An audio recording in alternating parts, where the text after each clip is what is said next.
আচ্ছা, আজকে বৃহস্পতিবার আমাদের ক্লাস ছিল হচ্ছে ইংলিশ লার্নিং অথবা মার্কেট প্লেস। তাহলে ইংলিশ লার্নিং আমরা যদি প্রপারলি কথা বলতে না পারি অথবা মেসেজিং করতে না পারি, একটা ক্লায়েন্ট মেসেজ করছে ওইটা যদি রিপ্লাই না দিতে পারি, তাহলে কিন্তু কাজ সহজে আমরা পাবো না। কাজ না পাওয়ার সম্ভাবনা 95%। ঠিক আছে, এই জন্য আমাদের ইংলিশ জানা লাগবে। কি জানা লাগবে? ইংলিশ জানা লাগবে, আত্মবিশ্বাসী হওয়া লাগবে যে আমরা পারবো, তাই না? কি হওয়া লাগবে?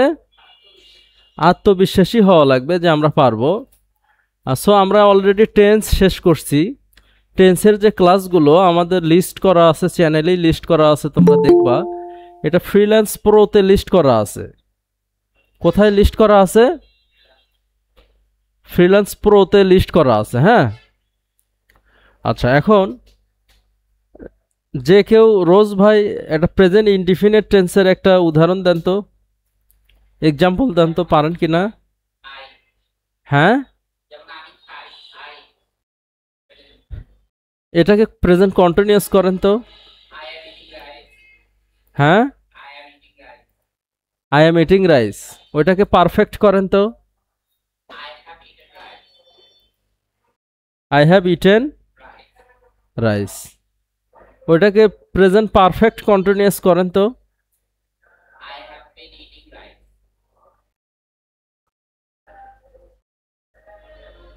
সময়ের একটা উল্লেখ করেন। আচ্ছা, 2 ঘন্টা ধরে ভাত খাচ্ছেন? আচ্ছা আচ্ছা, ভাইয়ের টেন্স ঝরঝরা আছে। হ্যাঁ, মোটামুটি। লিজন, আই ইট রাইস, এটা পাস্ট ইনডিফিনিট করো তো।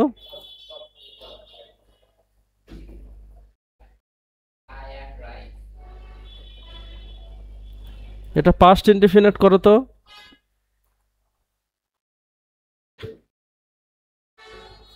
হ্যাং করছে, দেখো তো। এটা পাস্ট ইনডিফিনিট করো না, ওই এক লিজনক বলতেছি।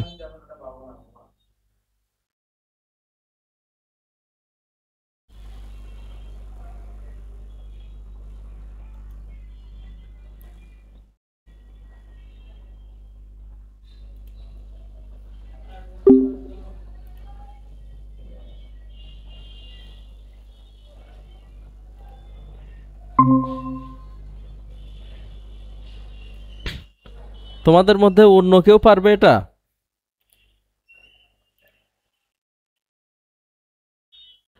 তুমি আই ইট রাইস, এটা পাস্ট ইনডিফিনিট করো তো। পারবে না? Snigdha?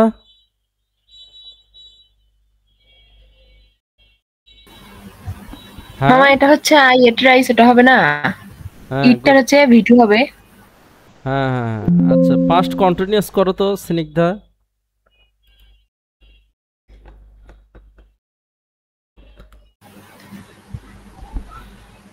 I was eating rice. না, এটাই তো মনে হয়। হ্যাঁ, আই ওয়াজ ইটিং রাইস। রেকর্ডটা চালু করো আবার। রেকর্ড চলতেছে নাকি? আচ্ছা, হোক। আচ্ছা, দেন আর কে আছে? আরাফাত বা মৃদুল, একটা পাস্ট পারফেক্ট টেন্সের একটা উদাহরণ বলো তো। মৃদুলও বলো, আরাফাতও বলো। হ্যাঁ হ্যাঁ হ্যাঁ,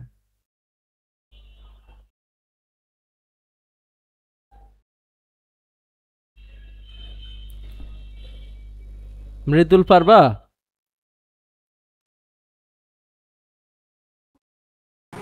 না ভাইয়া। যে কেউ পাস্ট পারফেক্ট টেন্সের একটা উদাহরণ।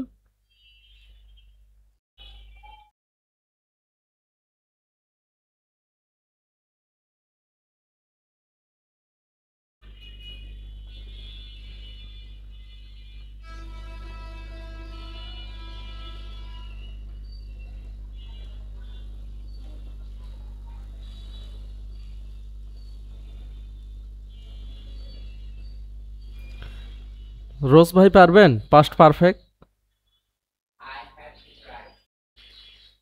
খালি ইট রাইস বাদ দিয়ে অন্য।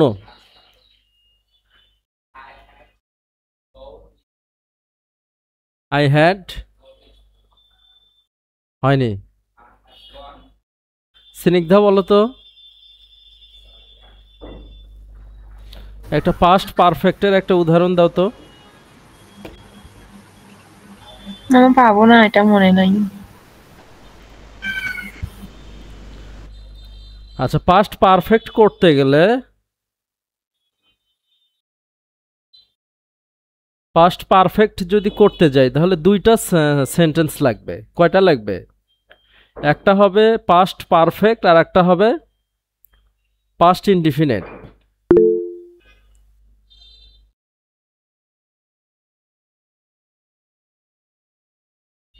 ঠিক আছে? আচ্ছা, এবার ফিউচার পারফেক্ট।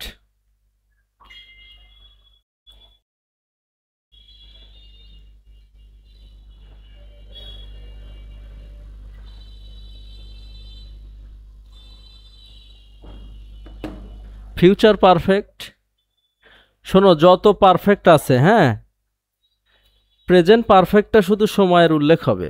কিসের উল্লেখ হবে? সময়ের উল্লেখ হবে। আর পাস্ট পারফেক্টটা ওখানে দুইটা সেন্টেন্স থাকবে। কয়টা সেন্টেন্স থাকবে ফিউচার পারফেক্টে?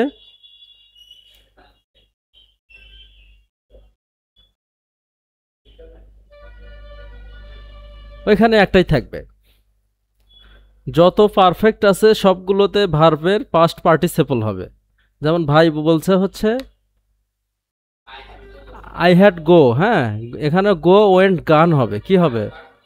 গো ওয়েন্ট গান হবে। হ্যাঁ, আচ্ছা, তাহলে যেহেতু এটা পাস্ট পারফেক্ট এখানে অবশ্যই দুইটা সেন্টেন্স থাকা লাগবে। কয়টা? দুইটা। হ্যাঁ, বিফোর এবং আফটার থাকবে। কি থাকবে? বিফোর এবং আফটার থাকবে। আচ্ছা, বাক্যের প্রথমে কি বসে, সাবজেক্ট না অবজেক্ট?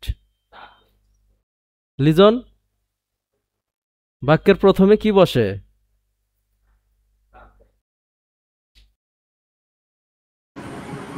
subject, তুমি বলো তো মারুফ, সাবজেক্টের পরে কি বসে?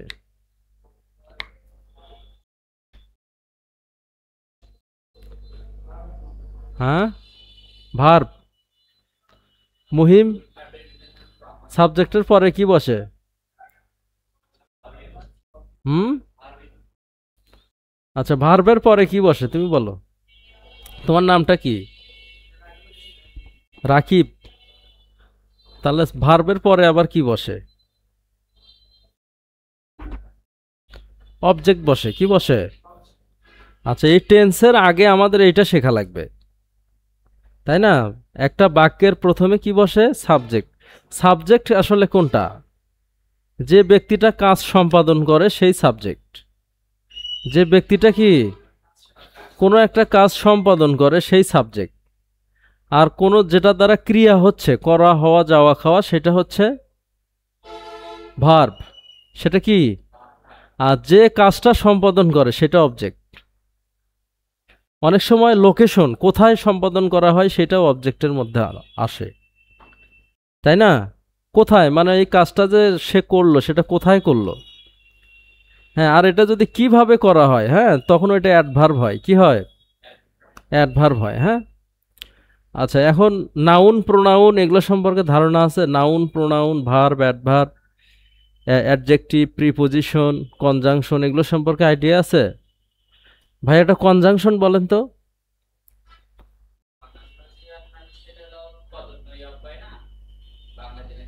হ্যাঁ, অব্যয়।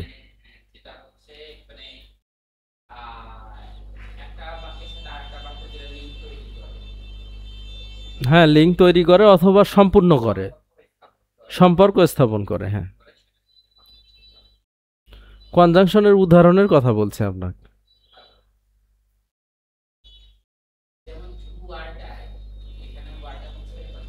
অর। তুমি বলো তো কনজাংশন কোনটা? রাকিব। হ্যাঁ, মোহাম্মদ রাব্বি তুমি বলো। স্নিগ্ধা কিছু কনজাংশন বলো তো। যেমন হচ্ছে but, or, and, because, if. হ্যাঁ হ্যাঁ, স্নিগ্ধার ইংলিশ স্কিল ভালো। আচ্ছা, কনজাংশন হচ্ছে if, but, either, or, neither, নর। হ্যাঁ, এগুলো হচ্ছে কনজাংশন। কনজাংশন আবার দুই প্রকার, একটা সাবঅর্ডিনেট কনজাংশন আর একটা কি কোঅর্ডিনেট কনজাংশন, তাই না?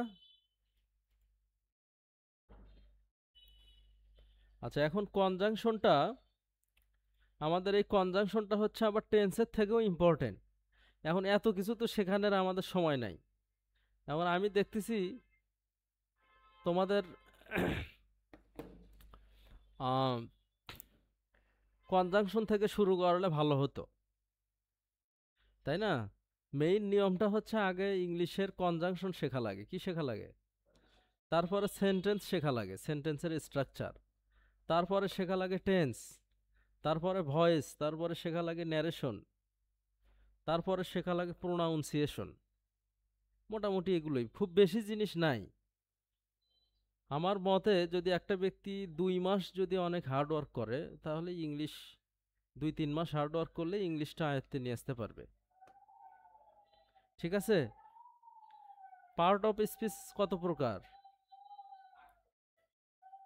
Part of speech